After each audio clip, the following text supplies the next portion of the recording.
is KC Sports Network, proudly presented by Emprise Bank. What's up, everybody? Welcome to another edition of 21 Questions, the question and answer show brought to you by the KCSN Discord. I am Craig Stout, and I am here with not only a special guest, but exclusive breaking news.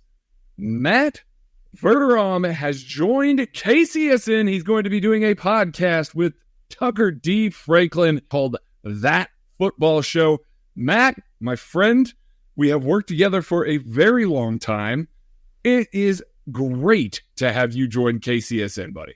I'm happy to be here. This is great. I feel like it's a little bit of a coming home thing because I've worked with so many people who are at KCSN when we were all elsewhere and in other places. I'm pretty sure, in fact, like almost everyone at one point or another. Not Briscoe, but I went on Briscoe's radio show for years on end. Yeah, man, it's good. I'm looking forward to it.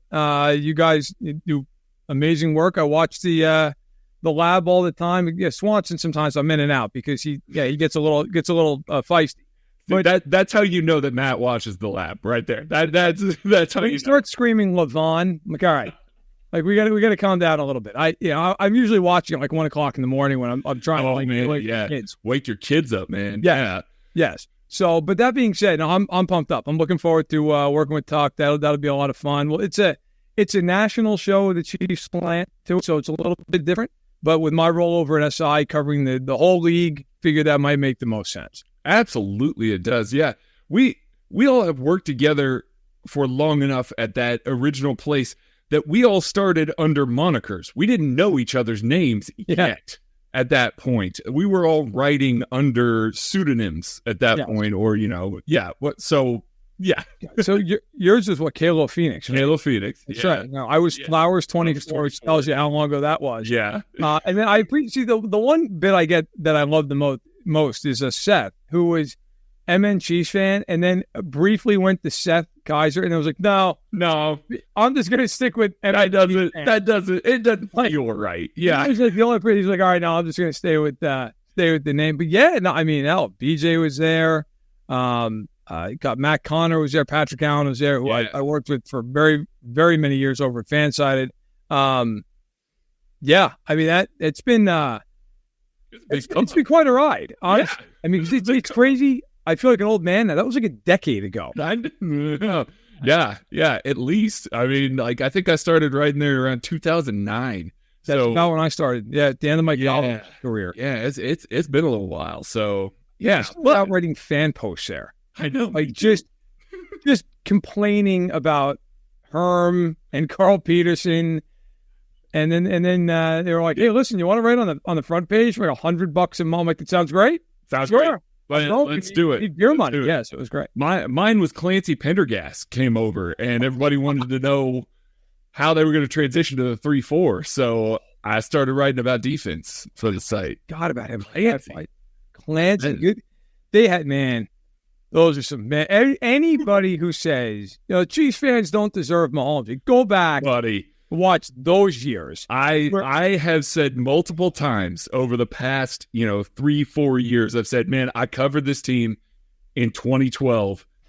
You can't tell me anything. Like, you just can't tell me anything. That was a beyond brutal year on so many different levels. And so, it's anybody that was around watching at that time as a super fan or covering it or whatever. You've earned the past Patrick Mahomes years. I'll leave the reminiscing with this. I remember when I was in college, I was fortunate enough that ESPN brought on a few of myself and a few buddies as like local utilities when they would bring Monday Night Football to Buffalo or New England because I went to school in that area. Mm-hmm.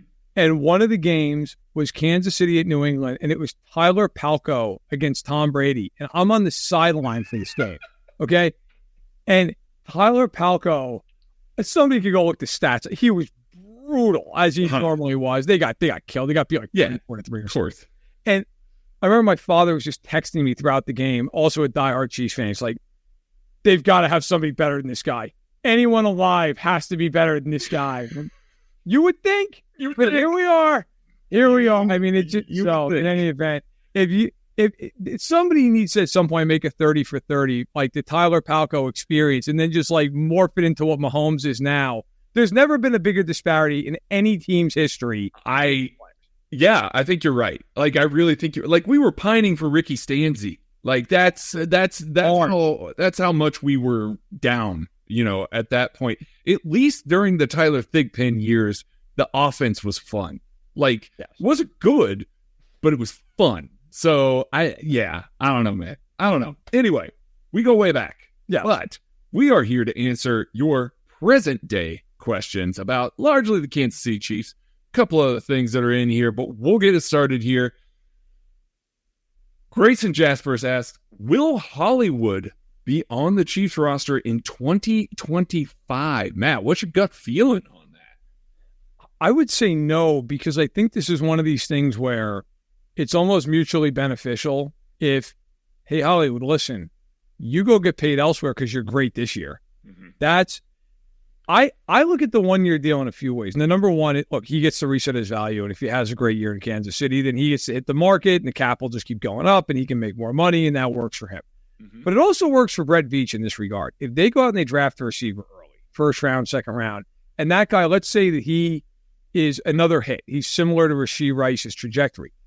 That guy's not blocked by Hollywood Brown now. They can just be like, hey, you learned for a year as like the third receiver, maybe even the fourth early behind a Justin Watson, somebody like that. Mm-hmm. And then, hey, Justin Watson's contract's up after this year, and Hollywood Brown's up after this year. And then the Chiefs can either say, hey, we can try to bring Hollywood back, or we've got the leverage to just go, we got two really good young receivers, and we still have Kelsey for another year, and we have Noah Gray. And so I would say no, but I also think it depends. Like, I think it depends on his production this year. If he plays great, he probably prices himself out. Yeah, I'm with you. And I know Chiefs fans are largely waiting for the other shoe to fall with maybe another wide receiver addition, which I'd love another vet in the room. Don't get me wrong, but if you add another vet in the room and you are currently liking, Brett Veach largely knows how the draft is going to shake out at this point. Combine has happened. They know generally who's going to be around pick 32, around pick 64. If they got to trade up for somebody, they know that information.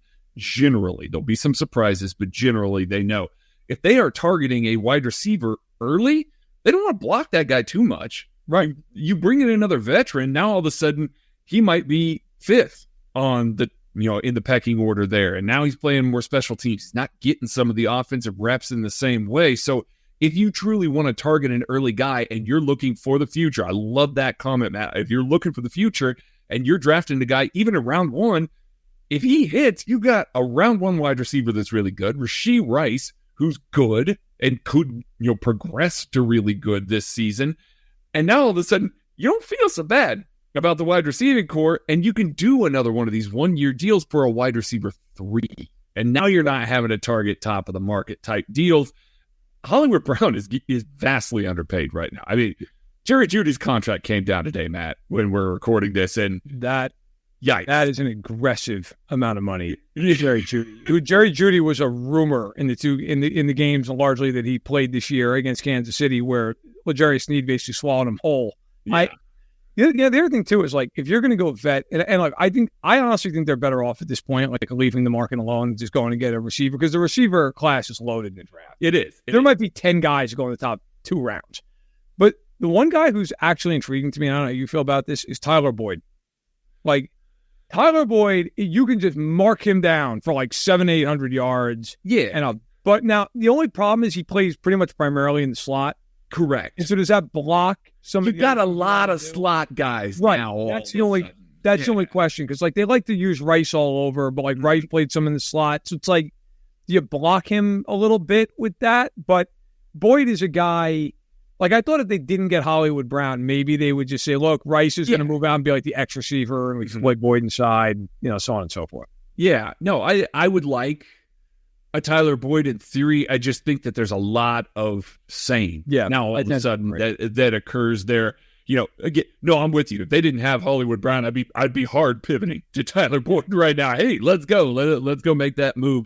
But I also think to that point, it limits some of what they might be looking for in the draft, because I I think they want to get that X now. I think they're going to try and really push for that X. Maybe that means that they take a little bit of a swing on a guy that's more of a project that can play X. Keon Coleman, for example, who might be there at 32. Not my favorite prospect, but a guy that I would understand given the Chiefs' current wide receiver room. It's like, hey, you need to find that X. He's a freak athlete. He can go out there and do all the stuff that your X wide receiver might need. He's just going to need a year. And if that's the case, sure, lining up Hollywood Brown and saying, hey, you could be gone in 2025. We feel good about where we are as a receiver room after that makes all the sense in the room. Or they could just trade up for Brian Thomas Jr., and I'm also cool with that. I was just going to say Brian Thomas. Because, look, everybody knows in the draft, there are going to be one or two of these kids that you're going to be sitting on like pick 24, pick 25 and going, that guy, he's still available? Like, man, does he slide? I mean, McDuffie was that guy. Yes. Where the Chiefs were like the Chiefs who do this for a living. We're like, damn, really? He's still out there? And then the Bills are like, well, if he gets to us, and then the Chiefs jumped him, and Kyrie Allen went to Buffalo, and the world's never been the same. But I mean, look, I think if you're Veach, especially if you trade Snead and you get a day 2 pick, you have the capital that if you want to be like, hey, you know what? If we want to get up to like 20, we could do it, or 23. And talking to a lot of people at the Combine at the Senior Bowl, there's a thought that you don't want a lot of picks in the back end of this draft. This draft is really front-loaded, top 100 to 125. And when you think about comp picks, you're really basically talking the top 3 rounds. And then after that, it falls off a cliff because you have all these kids who are like these COVID kids, so to speak, who played 5-6 years in college. And so I think a lot of these teams have, like the Bills have, I think it's something like 7 or 8 picks on day 3. If I'm Brandon Beane, I'm trading up big time. Package as many of those as possible. Yeah. I don't want those picks. I don't want 4 picks in the 6th round. Like, so if I'm the Chiefs, I wonder with Veach, who's been aggressive at times, like, does he say, hey, man, we'll package a couple of later round picks to get up? Because I think in this draft, that's probably the way to go. It probably is the way to go. I do want him to keep one just because I'm curious if he can keep this DB streak going. And in day 3, like, it seems unsustainable, but every year there's another one. So anyway, yeah. All right, next question. I love this one. This is a little abstract. A-Space4 says, if a fan base were to pull a Nancy Kerrigan on Patrick Mahomes, which fan base is responsible, and how crazy is it that he thinks that a Raiders fan isn't currently in his top 3? Now, I got to admit, my immediate thought was the Raiders. Yeah, but I also kind of agree with him because I feel like Raiders fans at this point are like, listen, can we just not have like Aiden O'Connell as our quarterback? Right. Like, let's just worry about our own house. The bar is low. Yeah. I feel like it's got to be Buffalo. Yeah. Like Cincinnati can at least sit there and say, hey, we've beaten it. We've been able to do that. Mm-hmm. Baltimore, they've played them once in the playoffs. Right. I feel Buffalo, 3 of the last 4 years have ended because of Mahomes. Like whether it's been 9 yards of play in this year's game, or it was the 13 seconds game, or it was that massacre in 2020 where he threw for like 330 yards and 329 of them were to Kelsey and Hill. Like I think it's got to be somebody from Bill's Mafia going for a kneecap. Yeah. I think they've never won. Like it's got to be Buffalo. Desperation's sinking in. Like they're having to trade. They're having to basically dismantle their team right now. Cryptically tweeting every other hour. Yeah, it's not. Yeah. It's definitely going. Buffalo's definitely in my top 3. Sneakily, Kyle Shanahan might be standing back there with a tire iron right now. Like he's sick and tired. Patrick Mahomes being Patrick Mahomes has cost him 2 rings now. Now, he's not helped himself. I know before anybody jumps in, he's not helped himself here, but Patrick Mahomes has been the obstacle here. I think Kyle Shanahan feels like if he can Nancy Kerrigan him, he might have a shot at a ring. So, yeah, he's a sneaky pick there. Well, it's funny, like not to get off the topic of the question, but when you think about if Patrick Mahomes isn't Patrick Mahomes, Kyle Shanahan probably has 2 rings. And you're probably sitting there going like, yeah, man, he's on pace to be one of the greatest coaches of all time. The whole narrative changes. Like he's in the Hall of Fame already. Yeah. And yet now it's like, well, he's a choke artist, which I don't think is totally fair, although I also think it's kind of fair based on like what's happened. I mean, obviously, we haven't really talked too much, but like the Super Bowl sitting there watching that game, like that coin toss thing was just irredeemable. I don't care. I don't care what all this stuff about, like, well, the analytics say this, man, that is such a load of crap. Like, look, you don't give him the ball saying, hey, Pat, if you score a 6, it's over. Like, but in any event, no, listen, I think, but, somebody said this to me once, and it's always stuck with me. Mahomes' greatness can also be measured not only in his own accolades, but the accolades he keeps from others. Mm-hmm. And you think about Lamar, Burrow, to an extent, Burrow beat him once, Josh Allen specifically. All these guys, the Trevor Lawrence's even, like, they can't win. Yeah. They can't get by him. So it's like all these quarterbacks. It's like when Jordan was just knocking down Ewing and Reggie Miller and, all these Alonzo Moore, all these great players. Can't get by him. And this is not. I think the Bills are the leader in the clubhouse to have the rebar on hand. Totally agree. And to your point, this is not like when Brady was beating Manning, because Manning clipped him a couple of times. Like, it was still happening. Josh Allen can't get past it. It is an obstacle right now. He is the best quarterback that we've seen that has such a clear barrier to success right now. Like, Josh Allen also should have himself a very strong Hall of Fame case at this point in his career, and he can't. Same thing with Kyle Shanahan. He can't right now. He needs to win more. That's always going to be hanging over him. He's Marino right now. It's the gaudy stats. He's gonna win MVPs eventually. It's gonna happen for him. He's that level of player, and yet when he gets to the playoffs, doesn't matter. Like that other the boogeyman's right over there. Like, look at Nick Sirianni. Like Nick Sirianni. Oh man, people are literally like, "Hey man, slow start, you get fired." Yeah, and, I mean, they were inches from winning that Super Bowl. Like, I mean, look, I know like Nick Bolton's divisive in Kansas City. Nick Bolton played like God that night. Oh my God, he was arguably the only defender that played well in that game for the Chiefs. Single-handedly, defensively, was like the one reason they were still in that game. And you look back at that game, you're like, man, if Sirianni, if they win that game, like, yeah, all right, the collapse happens and everybody's not thrilled this year with Philly, but you're not sitting there going, well, maybe they should fire him. But he's got job security. Right. At that point. But now it's like, well, yeah, but he didn't win that game. And then they collapse. So, like, things can change in a hurry. Meanwhile, the Chiefs are trying to, three-peat. So things change. I know. Three-peat. That's crazy. Wild to come out of this. All right. Derek says, we all love Brett Veach, but it seems that him and the front office have had some situations that seemingly are, quote-unquote, botched, like the Chris Jones situation and now potentially Snead. Chris Jones last year, Snead this year. Where are him and the front office going wrong with these situations, in your opinion? So I'm actually going to defend Veach on the Jones thing from this standpoint. That was so horribly handled by Jones's representation all summer long.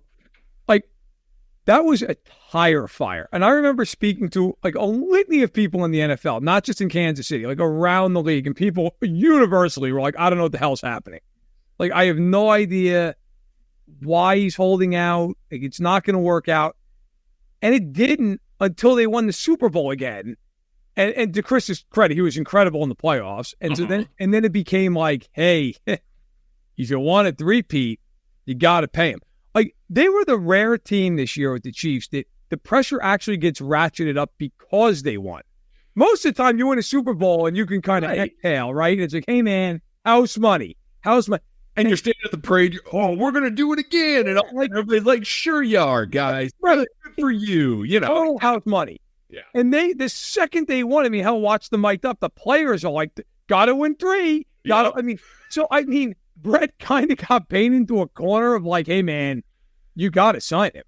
Like, what are you going to do? No, and truthfully, what ended up really biting them was the guaranteed money, because they would not have been anywhere near 95, and then they had to give them the 95. But like, to me, the contract's really 3 years and $95 million. Like, the other 2 years, whatever, they can eat it. It makes no difference. But to me, the one that's interesting with Veach is like, going forward here, I think it would be botched this offseason if they don't try to extend a few of these guys who are coming up after next year. And I'm talking specifically about Humphrey and Bolton. Yeah, like those are the two. Yeah. Like, I don't care what anybody thinks about Bolton. All you have to do is listen to Steve Spagnuolo talk about Nick Bolton. Buddy, They're signing him to a near top of the market contract. Nick Bolton's going to get paid like Mahomes.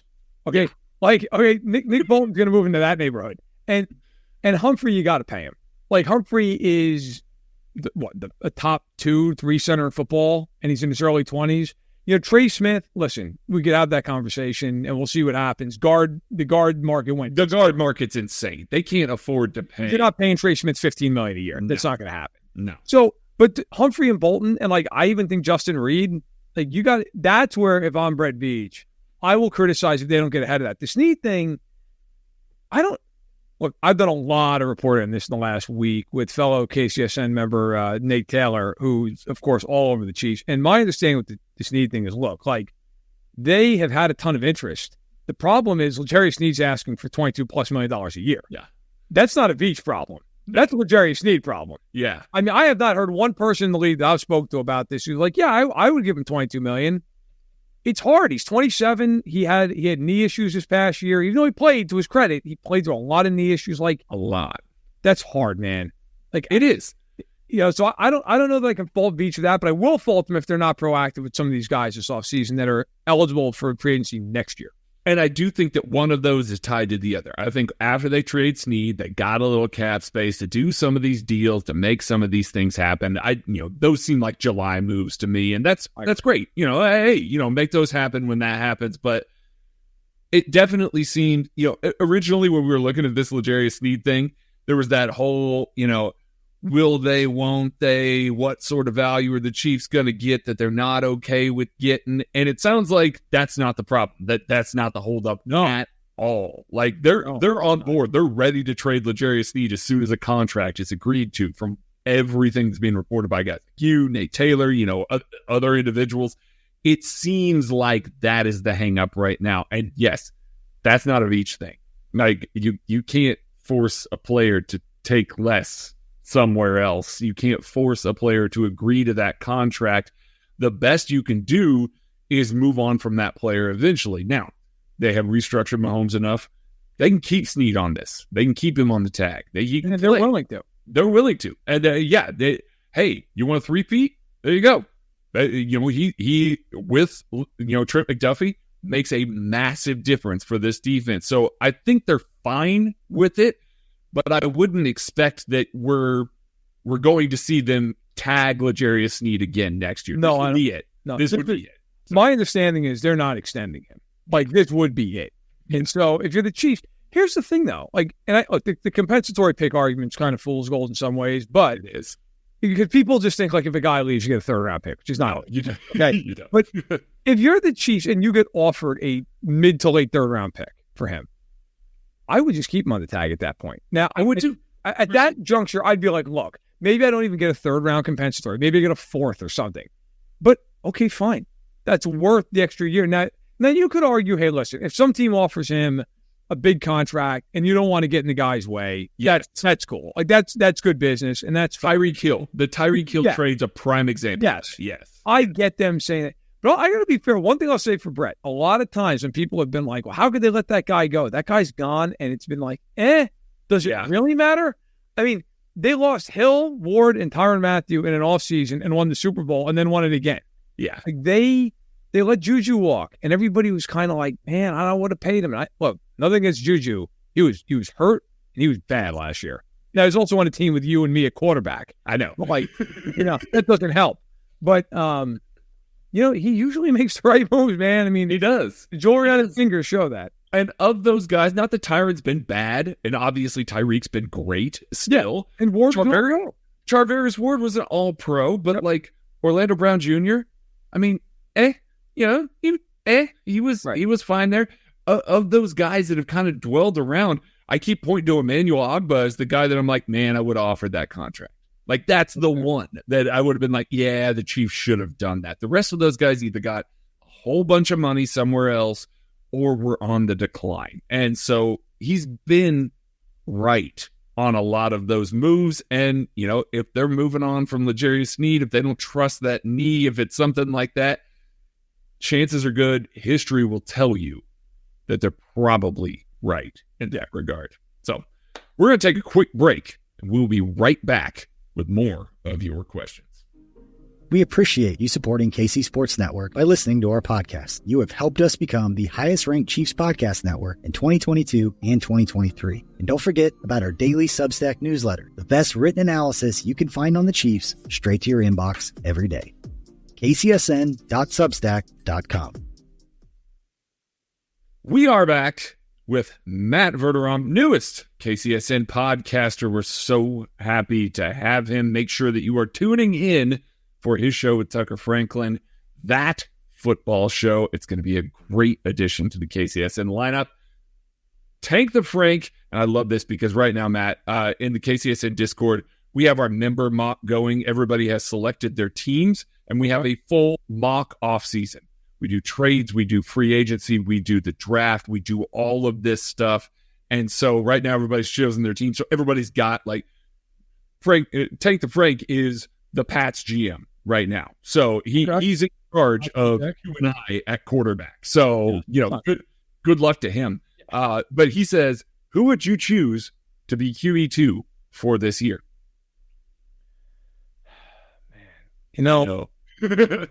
Man, like, this has been the question du jour, I feel like, in every NFL event I've been at, and everybody has a different opinion. I would say that I would take Drake May. That's just me. And the reason I would do that is when you talk to people, the one concern, like, Daniels is a freak athletically. Mm-hmm. And I don't think anybody would argue that. Like, he can do things that Drake May can't do. The concern I have is when you look at some of the statistics, when he starts to scramble, he doesn't throw the ball. He takes off. And, like, in the NFL, that's a problem. Mm-hmm. Like, now maybe he can learn that. Maybe that gets coached out of him.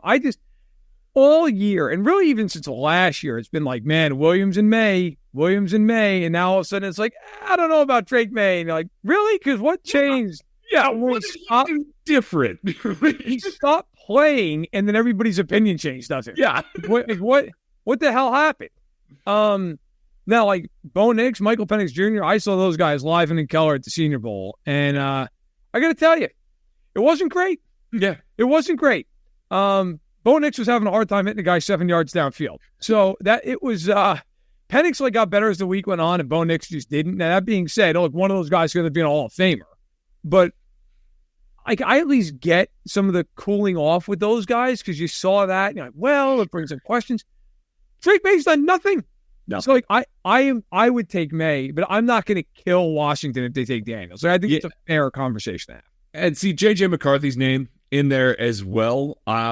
I personally have it more of a toss-up between Daniels and McCarthy than between Daniels and May. Like, I wouldn't fault Chicago if they came out and they said, hey, I understand what Caleb Williams is. We want maybe a little higher floor with Drake May and taking him in front of Caleb Williams. That's not going to happen. To be clear, I want everybody to know that I'm not saying that Caleb Williams is a Chicago Bear, but Drake May is that level of player. I think because Caleb is such a terrific prospect and the Bear, it is a slam dunk number one pick for them that people forget how good May really is. He has been nothing but good since he's been in college.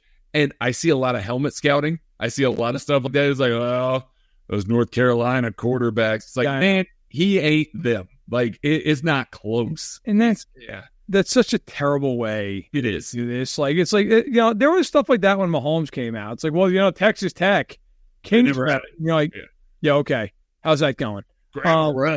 It's like, it doesn't matter. I don't, everybody's unto themselves. But I just think sometimes, the draft season is so long, because for a lot of teams, let's face it, draft season starts like Halloween. Okay. Yeah. And then you just keep rolling. And just for about everybody, it really gets in a full gear in January. And you just have so much time to, like, ruminate on these takes. Like, I saw a take there. I'm not even going to say who it was because it's whatever. I'm not going to. But, like, they're like Marvin Harrison Jr., like my third receiver. Like, really, man? Yeah. You watch college football? They're going to tell you. That is a peak March take right there. He's pretty good, man. Like taking the number one receiver. I love Malik Neighbors, and I love Rome Odunze, but come on, man. That's the same level of, like, I'll tell you, I'd take Burrow over Mahomes. No, you wouldn't. No, you wouldn't.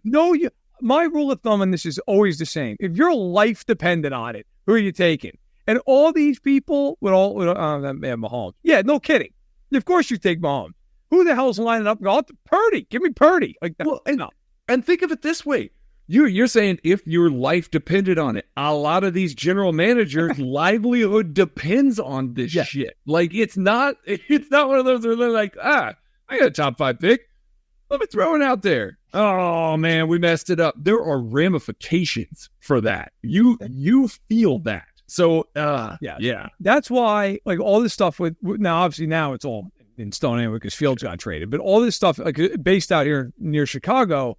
The constant conversation for 2 months was, maybe they should keep Fields and maybe they should trade this pick. Look, man, all you guys do is complain about the fact he didn't take Mahomes. If you don't take this kid and he goes on to be a top 3 quarterback for the next 15 years, like everybody involved is fired. Everybody. Yes. And you go, look, you take the kid. And you know what? If he turns out to be a bust, then you can sit there and say, hey, we did what we were supposed to do in the moment. And it didn't work out. Fine. You can live with that. But if you try to get cute and go, nah, you know what? We're going to pass on the generational kid because we're thinking Joe Alt, number 1 overall. Like, no. Like, look, Joe Alt, John Alt's son, might be awesome. Yeah. But, like, you take Caleb Williams. That's what you do. And so, yeah, I just am a big believer in, like, you take the guy you're supposed to take and then let history take its course. And you know who doesn't have to fall on the sword if Caleb Williams doesn't progress immediately? Ryan Poles, the guy who's making that pick. He is going to fault you for that. No, they'll be like, "Wow, that coaching staff really didn't work out. He didn't really vibe with Caleb." They're not laying that at the feet of Ryan Poles this year. So yeah, you're taking the guy that is going to give you a longer runway, and if he hits, guess what? You are GM in Chicago until you are ready to be done. Like Veach.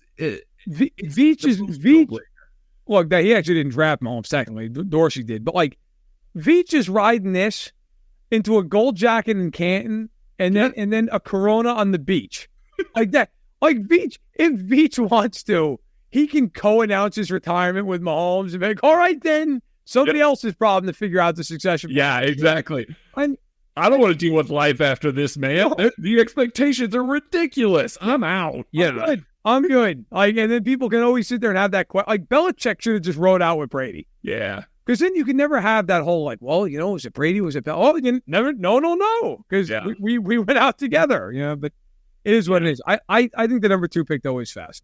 Yeah, I do as well. I do think it's May at this point in time right now. So Positivitoasty says, which players in either free agency or the draft would you most like to see fill out the Chiefs running back room? Well, I was initially all aboard the Austin Eckler train. Yeah. I thought, man, like, that's just, he's Kimball Anders in 2024. Right? We're just going to swing it out to him, and he's going to catch 90 passes. You know what? The market was pretty hot for running backs. Really, it was, man. Like, shockingly so. I still think there are some guys out there that could make some sense. I'll give you a name, and like I wouldn't give up anything more than a late round pick because of the positional value, but I just think it'd be fascinating, is Tyler Algier out of Atlanta. Mm-hmm. Behind Bijan Robinson, man, I'd call them a big 6th rounder. We'll give you a 6th round pick. Yeah. That guy is good. Like, now you got to trade for him, but sure. The problem is in this draft, and the running back class is not great. It's not. It is not like it's not even one of those classes where you're like, there's 2 or 3 guys, and then it's like you look at it and you're like Jonathan Brooks might be the first guy off the board, and that's going to be maybe late too. I mean, you might get in the 3rd round for you have running back. Yeah, like so. I'll be honest, there's nobody in the draft that I look at personally, and I'm like, man, I'd love the Chiefs to go get this guy. Now, if I sat there and looked at 40 running backs, maybe I could find 1 or 2, but I think SI would fire me if I spent my time doing that. I would say this, though. I wonder if there's a world here where the Chiefs even retain one of the 2 guys that are leaving right now. Yeah. And I'm not, like, overly enthused about that, but do you just say, hey, like, Jarek, you got another year in you? I feel like that ship's kind of sailed. You needed him last year because he can block. Correct. But now Pacheco can block. Right. So I don't know. Like it almost feels like if anybody would be CEH, which again, not overly enthused about right. that. Yeah. Like the room is fine. The same way that it's been fine. You're not jazzed about it. Like it's not something that you can be like, oh, if Pacheco goes down, we still feel good about the depth behind it. No, you're like, uh-oh, that's not good. Bring up like Prince, man, and be like, and then draft a late round guy. Yeah. Do something like that. I would call Lando and be like, hey, 6 for Algier. What do you think? Right. Absolutely. And it's fine. Well, especially if you are looking at some of that positional value there at the end of the draft, a couple of guys that, we went to the Shrine game, a couple of guys that we like there. Blake Watson out of Memphis played at Old Dominion as well. 6'2", 220. Rushed for over 1,100 yards in Memphis last year. But the part that I really like about him, he caught 53 passes for 480 yards. That's not a small amount. Like he's comfortable in a pass-heavy offense. He's comfortable catching balls out of the backfield. If we're looking for a more traditional runner, a guy like Carson Steele out of UCLA is a guy that I really liked the way that he ran. I think that he's a guy that just does a lot of the little things right, but not a particularly great athlete by any means. He's a UDFA. You just bring him into camp and see if you can go win a job there. Those are the types of guys that I'm looking at. But again, to your point, way late in the draft, if you even draft one at all, I just don't think they're going to prioritize it in the same way because of what you said. They can just turn around and call Clyde and say, hey, you still here? Come hang out. You want $1.5 million for a year? I mean, he knows the offense. He's fine. The only guy I'd give you just as a name that I think is interesting, and again, a late round deal if at all, but like Blake Corum out of Michigan. Yeah. Like just a guy, look, he's does the little things right. Yeah. 200 pounds, like he's going to fall forward. Mm-hmm. And if they need him to carry the ball 20 times for 2 weeks because Pacheco's got an injured, ankle or something, fine. Yeah. He was highly productive at Michigan. Like he's the kind of guy I feel like could just come in and be like a pro. Like he's not going to be dominant, but you could just be like, okay, hey, look, man, you're not going to screw this. He's going to, exactly. All you need out of that position, don't F it up, man. Yeah. That's it. Don't miss a block. Don't fumble. Like, that's all I need out of you. And if you do that, we're good. So that's, I know it's maybe not a great answer, but that's how I look at it. No, that's how I hope they look at it as well. Don't prioritize that as a big thing right now, especially since you are improving your wide receiver room to the point where hopefully Isaiah Pacheco is going to see lighter boxes. That's going to make him a more productive back as well. So, a lot of cascading effects from Hollywood Brown coming from that. Adam L. says, if no defensive end is added in free agency, what are some mid/late round Spagsy guys to keep an eye on? Do you have anybody that jumps out to you? Because I got one that I can lead off with while you're thinking. You lead off because you're more of the draft guy than I am. So you fire. Miles Cole from Texas Tech is probably, I'm not sure exactly where he's going to go. I got like a 4th round grade on him. He's got terrific athleticism. Tyree Wilson came out of the draft last year. Yep. And you were watching him, Miles Cole, opposite of Tyree Wilson. And there were times where you had to pay extra close attention to the number on their backs because they are built so similarly. This guy is huge. He's 6'6", 278 with 36 7/8 inch arms. He's got vines. That is Spags. That alone is Spags. But he's also got some terrific burst. He really tested well. And that explosion doesn't show up. It just doesn't show up right now. He's a raw guy. I know he's year 6 or something like that at Texas Tech. So he's an older prospect too, but hasn't been able to put it together yet. That's a good gamble. That's a round 4 gamble. The Chiefs took a guy like Joshua Kando. I am more excited about taking Miles Cole in round 4 than I would have been with them taking Joshua Kando because there's a little bit more athleticism there. And then he's just got the ability to move also all over that line, depending on sub packages and stuff like that. I think he makes sense in the Chiefs defensive line rotation. So I'll give you a guy that, and actually I'll give you 2 guys. Both of them were at the Senior Bowl. And guys I was watching, I'm like, okay, I can kind of see that. Michael Hall Jr. out of Ohio State is a guy that you got to like he did not have a ton of production with the Buckeyes. No. But when you watch that kid on the field, like there are certain things he can do at 290 pounds. Like that guy is an issue. Like you're going to, like if he could figure out how to use his hands consistently in the right way, and he could get leverage right. I mean, that guy, like there are certain guys you just watch him.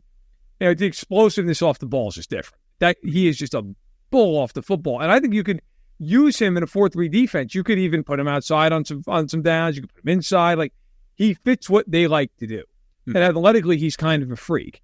The question is he one of those guys who's a freak who just never translates? Right. Right? Like that's the question. The other guy who's more of he might even be more of a fringe first rounder, so I don't know if he falls in those middle rounds, but Adisa Isaac out of Penn State. Yeah. Like I think he goes those Penn State kids every year. Man. Yeah. He probably goes like early second or something. Yeah. Like maybe even goes around 32. But that, like, if he somehow was one of these guys that there's 2 or 3 of them every year that you're like, yeah, the Chiefs are picking, 64th, and we thought these 3 guys were going to go in the first round. He's still doing here. Right. Yeah. You know, like when they took Juan Thornhill and everybody was like, I thought he was going 30th. Like that guy. Like he's the kind of guy in the second round. If he fell, I'll take that guy, and see what he can do. Now, he's not as athletically twitchy as Hall's the kind of guy, I think, like, you give him to Joe Cullen and Spags, and say, all right, man, do what you do. Yeah. Michael Hall, really, he fascinates me. I think he could be a very good player if he gets in the right system with the right coaches.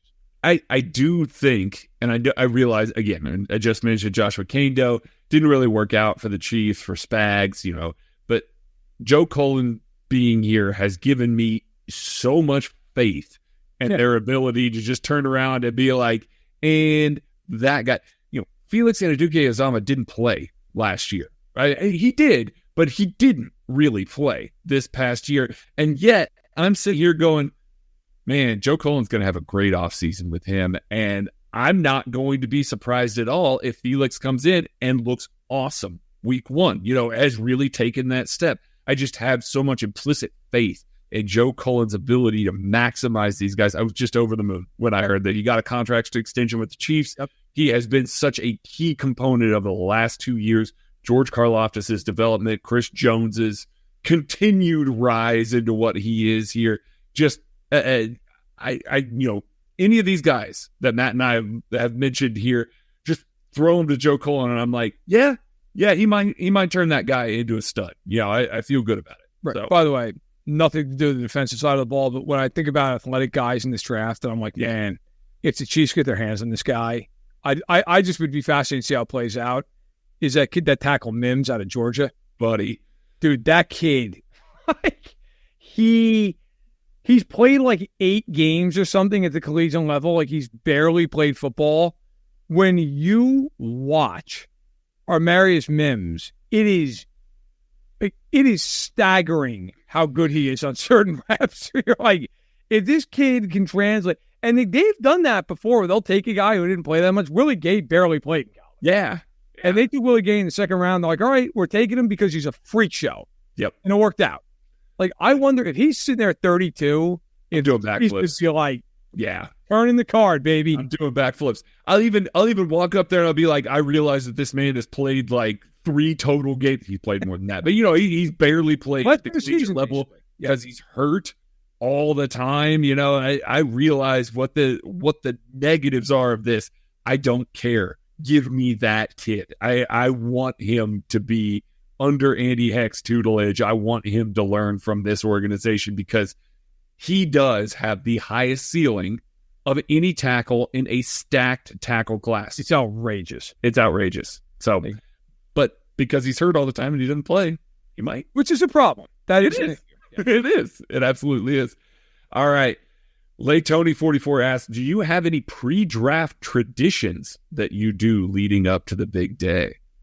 Man, I don't because I'm always working. Yeah. So my pre-draft tradition is trying to have a life before the draft starts because the next 3 days I am owned by the football gods. No, I don't. I mean, I during game days, I usually if the Chiefs play early, I usually don't eat before the game. because I'm so nervous for the football game. Now, that's changed a little bit in recent years with them. I'm like, who are they playing? Chicago? I could eat. Yeah. But no, the draft, not really. I mean, I just sit down usually because I'm working. I just try to get organized. I usually go out and just try to enjoy the day because I know I'm going to be working all night and and then Friday you kind of work all day because you have the reaction to day one and you have the day two stuff coming up. And then, look, I don't care who you are. I don't care if you're the biggest draftnik in the world. Man, by like round 6, I am just screaming at the television when they're like, we're going to go to the zoo to have, Monty the monkey make the pick. You're like, oh my God, turn the damn card in. I don't care anymore. Like the only time I care at that point is when Kansas City's on the clock and everybody else like, look, man, 99% of these guys are going to be completely non-important by like July. I mean, that's why last year's live stream just turned into people giving us money for the Terese Paler Foundation for Tugger to shotgun seltzers. That's what it was. And day 3 was just pure chaos. We get done with that and turn around and go, here are the 10 picks that just occurred. You barely care about these. It's great. Like the draft has become such an event. So like how old are you? I am about to be 41. Okay, so you got me. I'm 35, so you got me like years. But like, look, I remember when I first started like really caring about the NFL. I was like 5 and 6. And I started watching the draft like the mid 90s, and like the draft was just this thing on like Saturday morning, and you knew it like mattered. You knew it was important, but it wasn't important enough that like anybody really like. I always stumbled into the draft as a kid. I'd be flipping the channel and be like, "Hey, Dad, draft's on." I'd be like, "Oh, hey, all right, cool." I'd sit down and see what the Chiefs are on the clock. And, they have like Mel Kiper and Chris Berman. And then you'd turn on SportsCenter the next day and they'd be like, here are the 6 notable picks after the first round. And that was it. Now some guy gets taken at pick 243 overall by Minnesota and you got some guy on Twitter like, I'll tell you what, this guy's my guy. Here's my 27 clips. You're like, bro, you got to go outside and take a walk. Like the Vikings aren't that excited they took this guy. Like, what are we doing here? The Vikings are like, who the hell's on the top of the board? It's Bob. Take Bob. It's we had heard something a few years ago that there was one organization that was essentially just done. This is not the Chiefs. That was essentially just done. They had a ton of picks at the end of day 3. They were just like, who do we target in UDFAs? You know what? Just screw it. We're going to start taking them at the end of round 6. And so they're just essentially throwing darts at a dartboard and whatever they're hitting, not literally throwing darts, but, just being like, sure, that guy, why not? He's not going to make the roster anyway, but we're pretty set with our roster. So these are camp bodies anyway. So let's just take them. So, I mean, when you think about those picks and the hype around him and everything like that, even some NFL GMs are like, yeah, no, that guy's never making the roster. But we'll take him because we don't want to fight with another team for a UDFA. In the early 90s, before the draft went to 7 rounds, it was like 20 rounds. Oh, man. Jerry Jones, like this has been well written. I'm not breaking this one. But Jerry Jones used to just be like, just take local guys. Because you don't have to like fly them in and stuff. They would just be like, hey, anybody good down at UTEP, bring him in. Like I mean, to be fair, not a bad strategy. And they hit on a few of these. Like they hit on a few of these guys. But like back then, they were just like, look, man, it's round 17. I don't care. Take whoever we can get in here on a bus trip. Wasn't SMU good last year? What's he still doing here? Let's see if he's got some juice. Yeah, exactly. Bring him in. Is he still breathing? If he's breathing, just draft him. It doesn't. He could be retired for all we care. And now of course it's like if a team ever did something like that, my God, it'd be a national story. Oh yeah. Back then it was like, what the hell? Yeah, it's fine. Who's got a Street and Smith laying around? Like this? Who's on page 70? Pick a name you like. Yeah. All right. Zach asks, what insiders does Matt give the most credibility to? Who are your guys when you see something reported? that you're just like, that's absolutely the case. Even if maybe you're hearing something different, if you're like, man, if I hear from that, it's gold. So nationally, I mean, look, the transactional stuff is Schefter and Rapport. Yeah. We know that. But beyond them, like, I'll try to give love to some, like Albert Breer, who I work with at SI. I have never been around a more professional human being in my life. I was with him at the Combine. It is staggering the amount of people that he knows. Like, just people walking by him who, like, I have no idea who that person is. And I'm like, hey, man, what's going on? You're like, who the hell's that? Oh, the assistant D-line coach for Clemson. Like, gee, really? Okay. You know that. Yeah, I've done that guy since forever. Yeah. And it's like the amount of work that goes into it is nuts.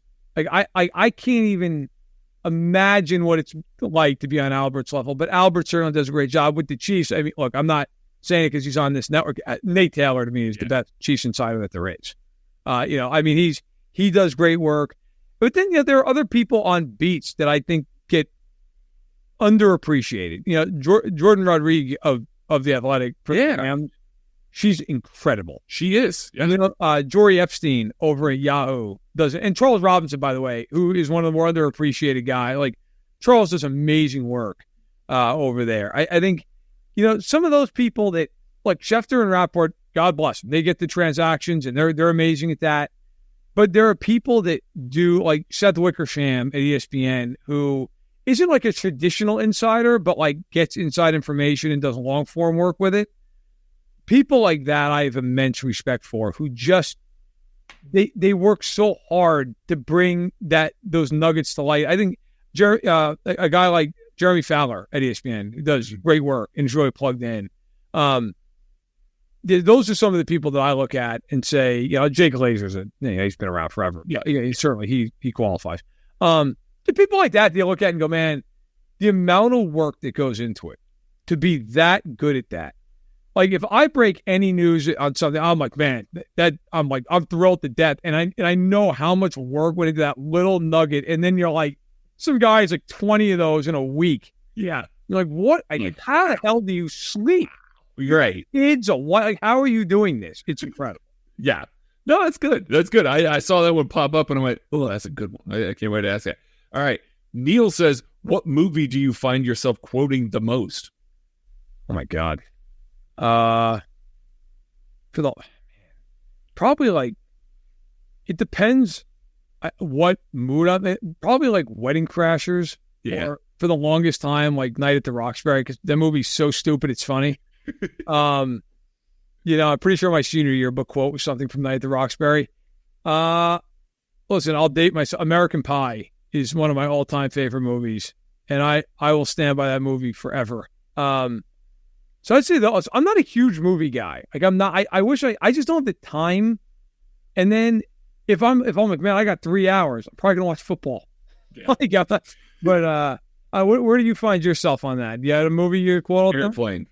Okay. And I realize that that's very fitting. I work in the aviation industry and all of that. But even before that, I quote, pick the wrong week to quit sniffing glue all the time. Like, constantly.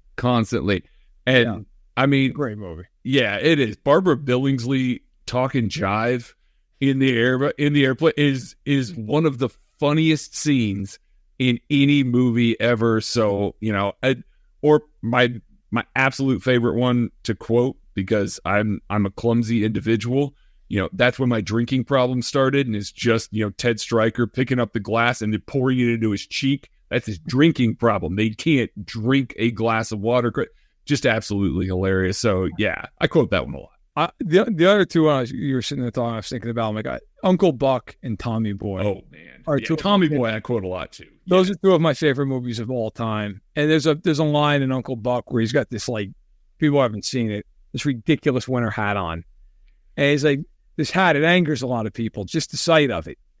And if I can weave that into any conversation in the course of a winter, I'm involved. And, like, some people get the joke, and then some people are like, what? And if those people don't get the joke, then I can't hang out with them anymore. But those movies are like all-time classics for me. I love them.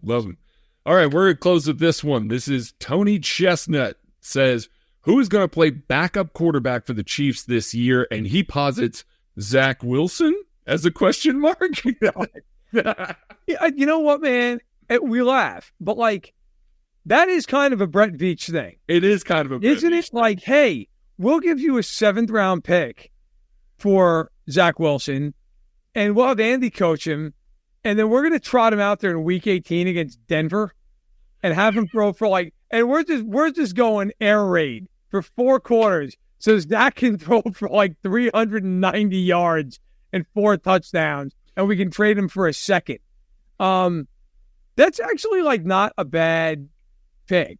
I think it's probably a veteran guy because they've never gone with a young guy behind Mahomes. It's always been the Moores and the Henneys and the Gabberts. Listen, it could just be Blaine Gabbert again. I mean, if I had to pick, I would say it's probably Gabbert. But Zach Wilson's fascinating. Zach Wilson would actually be, and wouldn't that be the most Jets thing in the world? He goes to the Chiefs, and the Chiefs somehow get 1 game out of him where he looks like God, and then they can just be hey, we'll flip him for a Kevin Cobb style pick. Right.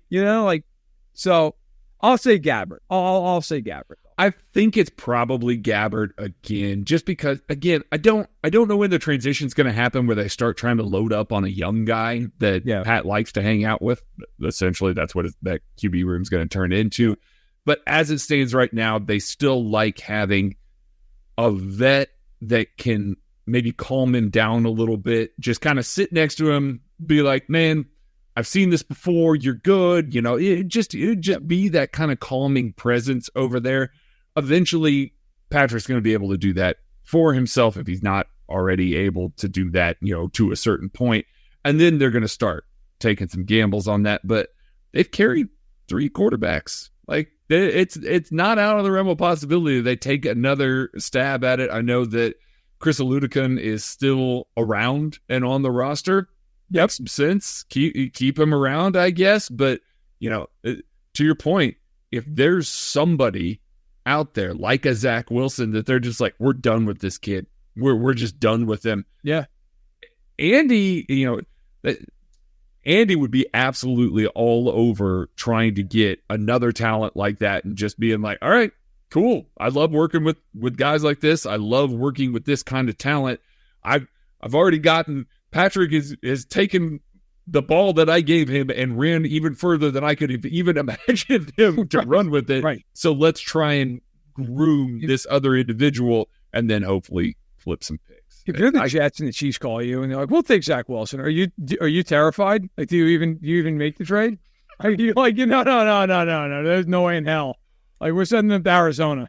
I mean, for what it's worth, I don't think the people that Brett Veach and Andy Reid would be talking to are the people making the decision in the New York Jets organization right now. So I think the person that's making that would happily see Zach Wilson out of that QB room. So I'll give you one guy, and I'm not saying I have any inside info. I have no clue, but it's just something I've thought of. If you're the Chiefs and you're sitting there in round, let's say it's the 5th round, would you take Joe Milton out of Tennessee? Man, dude, that kid's arm, it's unreal. It is unreal. I mean, is he worth in the 5th round being hey man, I'm just going to take a stab, put him on the roster, and let Pat, who also has an arm like that, teach this kid how to harness it? Because he's never going to start off Mahomes, obviously, but if you get him in there, he's the quintessential, hey, listen, Joe, Week 18, we got Pittsburgh in a meaningless game, and we're thinking we're just going to air this bad boy out for about 55 attempts. Let her rip. It's Justin Watson on go routes all game long. Here we go. It comes. Yeah. McCall, just keep running. Just keep running. Yeah, just please, keep running. I just wonder, he's the kind of a prospect with them. I don't think there's any point in taking that typical 5th, 6th round guy who you're he has no real upside. Right. If you're the Chiefs, you have no hole. I shouldn't say no holes. You have probably the fewest holes of any team in the NFL. Why not? If that kid's there in the middle or latter portion of day 3, say, look, I'm willing to take a chance because if the kid ends up panning out, he might be our ticket to a high pick, and it costs us nothing. Because you're not going to sit there and keep him forever. Why not? I watched Milton play at Tennessee, and I don't think he's worth a top, first 3 rounds type pick because he's just so unrefined. But man, he can throw the piss out of the football. It's crazy watching him throw the ball. All right. Well, that's going to do it for 21 questions. I really thank Matt Verderame for joining us again. Check out his show, That Football Show. It's going to be him and Tucker D. Franklin talking every single week, not just about the Chiefs, but about the NFL in general. It's going to be a really good show, really good addition to our lineup. So I really thank him for being on.